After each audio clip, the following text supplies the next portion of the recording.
여러분 안녕하십니까?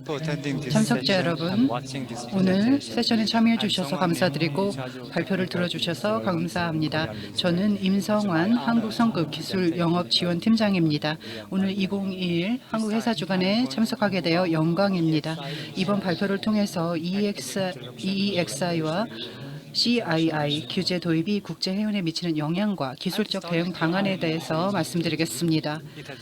먼저 IMO 온실가스 전략을 말씀드리겠는데요. 이 전략에는 비전과 목표 그리고 이를 달성하기 위한 여러 조치들이 포함되어 있습니다. 먼저 두 가지 중요한 목표치를 강조하고 싶은데요. 첫 번째는 탄소 집약도를 2030년까지 40%, 2050년까지 70% 저감하는 것입니다. 두 번째 목표는 온실가스 배출을 2050년까지 50% 줄이는 것입니다.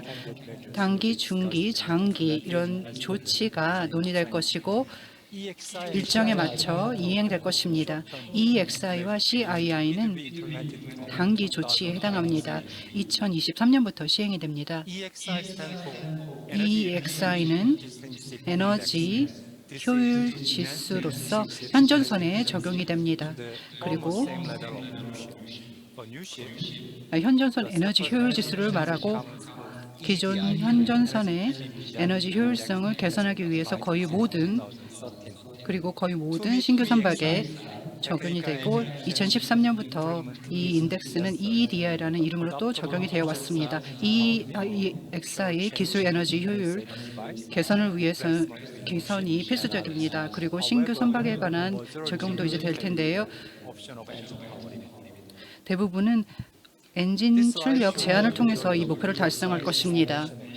EEXI의 측정을 해보기 위해서 저희 한국성급에서는 1,650척의 선박을 대상으로 EEXI를 측정해 봤습니다. 이 중에 8%는 기준을 맞추지 못하고 있습니다. 탱커선과 벌커선이 지금 예로 나와 있는데요.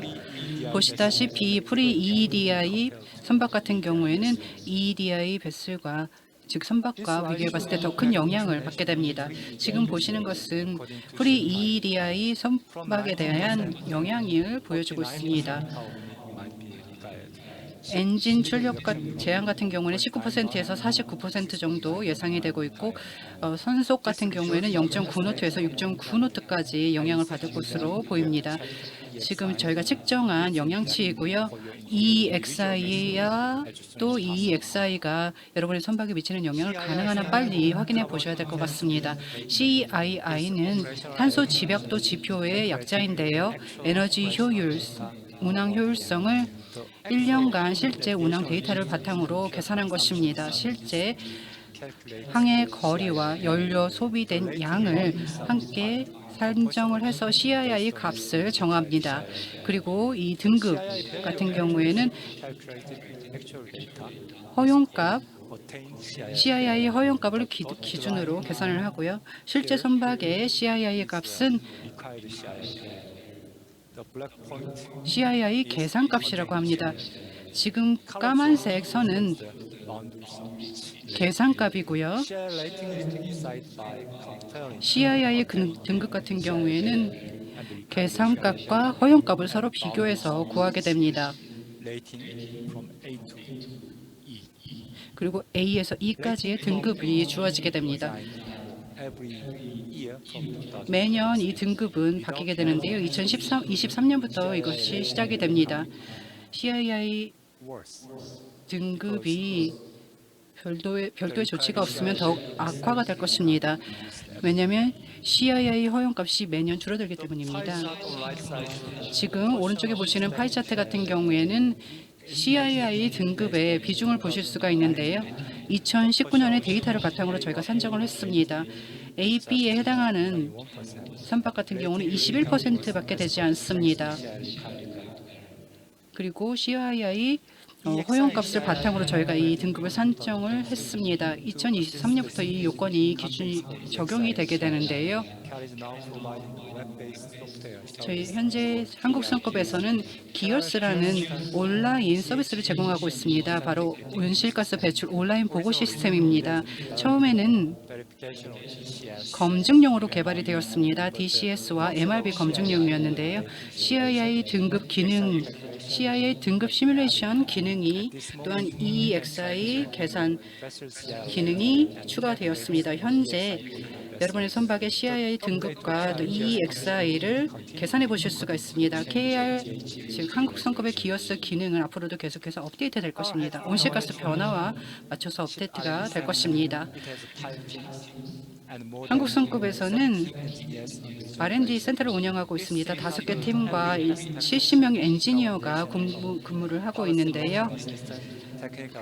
정책 기반 지원, 기술 로드맵 개발, 선박의 성능, 엔진, EO, MRB, IMO, DCS, CII, 전기 추진, 다양한 탄소 무배출, 연료, 암모니아, 하이드로전 이런 관련 정보를 제공하고 있습니다. 최근 지난 3월에 탈탄소와 솔루션 센터가 개소를 했습니다. 이 센터의 주요 목적은 선사가 EEXI와 CII에 즉각적인 대응을 할 수 있도록 지원하는 것입니다. 다음 슬라이드를 통해서 EEXI와 CII의 시사점을 보겠습니다. CO2 배출을 줄이기 위해서 EEXI는 에너지 효율에 관한 레퍼런스 값을 정했습니다. 이 값은 신규 건조된 선박에 각각 거의 비슷합니다. 대부분의 선박이 에너지 효율성을 높임으로써, 즉 엔진 출력을 제한함으로써 이 목표치를 맞출 텐데요. 출력을 낮추게 되면, 제한하게 되면 속도가 제한이 되고, 그러면 운항 프로파일이 제한하게 됩니다. 오른쪽 그래프를 한번 보시면 각 출력별, 실제 운항에서 사용된 출력별 결과값을 보실 수가 있는데요. 가로선은 선박을 사용하는 출력이고, 세로선은 출력에 따른 시간 비중입니다. 파란색 바는 원래 운항 프로파일이고 빨간색 부분은 엔진 출력 제한으로 사용할 수 없는 부분입니다. 이렇게 제한된 운항 프로파일이 상업적으로 수용 가능한지를 살펴봐야 합니다. 수용 가능하지 않다면 추가적인 조치가 취해져야 합니다. EEXI는 선박의 기술적인 측면을 보고 있습니다. 엔진 출력, 특정 연료 소비, 그리고 해상 시험 등을 보고 있는데요. 다시 말해서 순전히 기술적인 측면에서 살펴보는 요소들이 많습니다. 실제 운항 조건을 반영하지 않는 경향이 있습니다. 하지만 선박은 다양한 항로를 따르고 있습니다. 지금 빨간색 선을 통해서 보실 수가 있는데요. 실제 선박의 운항은 불확실성에 직면해 있습니다. 기상 조건이라든지 등등으로 인해서 불확실성이 실제 운항에서는 크게 나타납니다. 화물 계약이나 화물주 때문에 속도를 늦춰야 할 때도 있습니다. 그리고 선체의 문제나 아니면 엔진 파울링 문제도 겪을 수가 있습니다. CII 허용값을 계산하는 공식은 굉장히 간단합니다. 바로 1년간 사용한 연료를 기준으로 계산을 하는데요. 실제 보시면 화면에 그 공식이 나타나 있습니다. DWT는 화물의 용량을 말하고요. 실제 화물 용량은 아닙니다. 그리고 연료 소비율, 그리고 운항 거리, 이것을 분모로 하고 CO2 배출량은 분자로 해서 값을 구하게 됩니다. 자, 운항 프로파일 파트를 다시 한번 보도록 하겠습니다. 오른쪽 상단에 있는데요. 앞서도 보여드렸는데요. 이 프로파일 같은 경우에는 EPL 때문에 제한이 되게 되고요. 그래서 빨간색 박스 부분이 저출력으로 제한이 되고 조정이 되어야 합니다. 이런 조정 때문에 최적 운항 프로파일을 저희가 찾아야 하는 것입니다. EEXI는 CII에 영향을 미칩니다. 그래서 두 가지를 같이 고려해야 하는데요. 두 가지를 같이 고려해서 최적의 운항 프로파일을 찾아야 하고 CII 등급을 잘 받아야 되겠습니다. CII 등급은 매년 더 엄격해질 것입니다. 기준이 엄격해질 텐데요. 그리고 감축률을 고려해야 할 것입니다. 그래서 감축률이라고 제가 표시를 여기 해놨는데요. 2023년에 감축률은 5%, 2019년에 레퍼런스 값과 비교해 봤을 때 5%이고 그리고 매년 2%씩 강화됩니다. 그래서 2026년에는 11%가 됩니다. 2027년의 감축률은 아직 결정되지 않았습니다. 그런데 좀 더 강화될 가능성이 큽니다. 지금 제가 화면에 여러 가지 옵션을 실어 놓았는데요. MEPC 76차에서 논의가 된 바 있습니다. 어떤 옵션이 가장 좋을까요? 저희가 이를 알기 위해서는 기후변화의 글로벌 추세를 알아봐야 합니다. UNFCCC COP 26차가 올해 11월에 열리게 되는데요. 기후변화를 다루게 됩니다.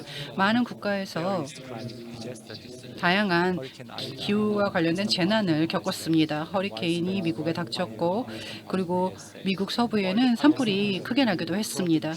유럽에서도 중국에서도 독일에서도 이런 기후 관련 재난이 있었습니다. 이렇게 기후변화에 대한 좀 더 심층적인 논의가 COP 26차 회의에서 있을 것이고 IMO의 향후 회의에서도 있을 것입니다.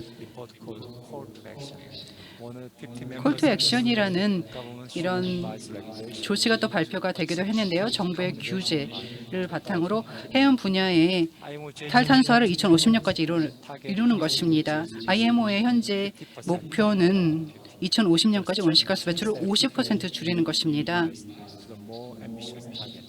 하지만 현재의 상황을 보면 좀 더 야심찬 목표를 세워야 할 것입니다. 지구 평균 온도를 파리 기후 협약에 따라서 1.5도 정도로 낮추기 위해서는 제한하기 위해서는 네 번째 옵션이 가장 최적화된 옵션입니다. 그래서 현재 목표치보다 2배는 더 노력을 해야 할 것입니다. IMO와 UNFCCC는 탈탄소화를 다양한 경로를 통해서 이루고자 하고 있습니다. 자체 규제를 시행하기도 하고 EU도 Fit for 55라는 탄소 감축 인법안을 내놓았습니다. 그리고 금융업계에서는 포세이는 원칙을 내놨고 또 용선주들은 시카고 차트라는 조치를 내놓았습니다. 이것이 전 세계적으로 나타나고 있는 기후변화 대응 조처이고 모든 관련 산업계와 규제 등을 통해서 해운의 탈탄소화를 위해 나아가고 있습니다. 그래서 저희가 장기적인 측면을 살펴봐야 하는데요. EEXI와 CII가 미치는 영향의 장기적인 영향을 봐야 합니다. 이를 바탕으로 저희가 자체적으로 탈탄소 전략을 살펴봐야 할 텐데요. 지금 보시는 것이 결론입니다. 왼쪽에 보시는 것은 해운사가 할 수 있는 일입니다. 첫 번째로 EEXI와 CII 현황을 살펴봐야 합니다. 여러분의 선박의 EEXI와 CII 등급을 살펴보고 두 번째로 맞춤형 전략을 해야 되고 세 번째로 전략을 업데이트해야 합니다. 오른쪽은 구체적인 실행 계획입니다. EEXI와 CII의 대응을 어떻게 해야 될까? 먼저 첫 걸음은 현재 현황을 먼저 살펴보는 것입니다. 그 다음으로 적절한 옵션을 통해서 에너지 효율을 높이고 엔진 출력을 제한하고 디지털화를 추진하고 효율성을 높여야 되겠습니다. 이외에도 EPR 관리 계획 그리고 다양한 조치를 취해야겠습니다. 이런 모든 조치는 자체 탈탄소화 전략과 또 연료 교체 계획 등에 연계해서 시행해야 되겠습니다. 좀 더 구체적으로 우리가 무엇을 해야 하는지 알아보겠습니다. 제가 권고하고 싶은 내용이 있습니다. 자체 선박의 CII 등급을 반드시 확인하시고 지금 보시는 것이 표인데요. EEXI와 CII 표인데요. DCS 데이터를 바탕으로 해서 현존선의 CII 등급을 2023년부터 예를 들어서 2023년의 등급이 무엇인지를 살펴볼 수 있습니다. 중요한 조치들을 살펴봐야 하는데요. EPL 관리 계획과 다양한 조치를 살펴봐야 합니다. 현존선의 8%가 14개월밖에 이제 남지 않았습니다. 두 번째로 EXI의 효과와 또 상업적인 측면을 살펴야 할 것입니다. 세 번째로 CII 개선 계획을 세워야 합니다. 솔루션을 통해서 CII 모니터링을 해야 되겠고요. 2023년 이후에도 CII 등급을 높이기 위한 노력은 계속되어야 합니다. 요건이 좀 더 엄격해질 것이기 때문입니다. 2027년 이후엔 더욱 그렇게 될 것입니다. 지금 표에서 보시는 데이터를 바탕으로 해서 여러분 선박의 이산화탄소 배출량을 알아보시고 얼마나 효율성을 높여야 하는지를 알아보시기 바랍니다. 이 표는 하나의 기준이 돼서 여러분의 탈탄소화 전략 수립에 도움이 될 것입니다. 기술적인, 경제적인 그리고 규제적인 측면에서 여러분이 미래에 어떤 조치를 취해야 될지 이 표를 통해서 한번 가늠해 보시기 바랍니다. 이렇게 지구 평균 기온을 1.5도로 낮추는 이런 노력을 위해서 또 후세대를 위해서 또 우리를 위해서 우리는 이런 노력을 해야 하는데 여기서 중요한 것은 철저한 준비가 필요하다는 것입니다. EEXI와 CII는 상당한 영향을 미칠 것이지만 이 두 가지는 해운의 탈탄소화의 첫걸음이 될 것입니다. 이 두 가지를 새로운 지속 가능한 성장을 위한 기회로 삼았으면 좋겠습니다. 여기서 발표를 마치도록 하겠습니다. 경청해 주셔서 감사합니다.